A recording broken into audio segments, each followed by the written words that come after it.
Well, the easy answer to that is everywhere. This is immediately after the fall into sin. Yahweh God is speaking to the serpent and cursing the serpent, but before he does that, he says, I'm going to put enmity between you and the woman, her seed.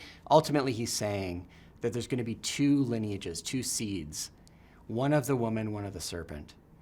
And ultimately, the seed of the serpent is going to bruise the heel of the seed of the woman.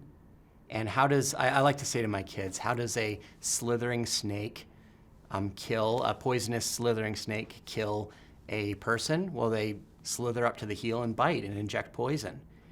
And the seed of the woman is going to crush the head of the seed of the serpent. We know that if we see a snake, and my wife sees a snake outside, which doesn't happen very often, but it's not pretty when it does, if I go up and cut off its tail or cut it in two, it'll just slither away, the front half of it. The way to kill a snake is to crush its head or cut off its head.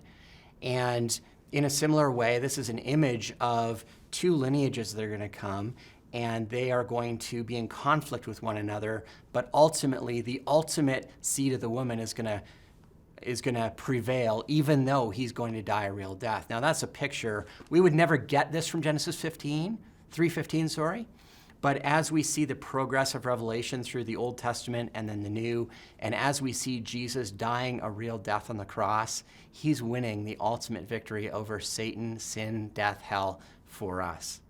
Now, we could just go and we could see that the New Testament, Genesis 1 begins, and God spoke and it happened. Well, what does John 1 say? Jesus is the Word through whom the world was created. We could also look at Deuteronomy. We got this promise in Deuteronomy 15, Yahweh your God will raise up for you a prophet like me from among you. This is Moses speaking. From your brothers, it is to him you shall listen.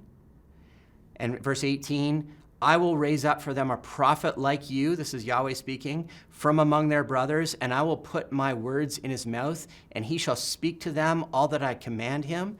And so here's this promise of a prophet like Moses that's going to come. Well, when Jesus comes, what do people keep saying? Are you the prophet? Or at Jesus' baptism, this is my beloved Son with whom is all my delight. Listen to him. Listen to him?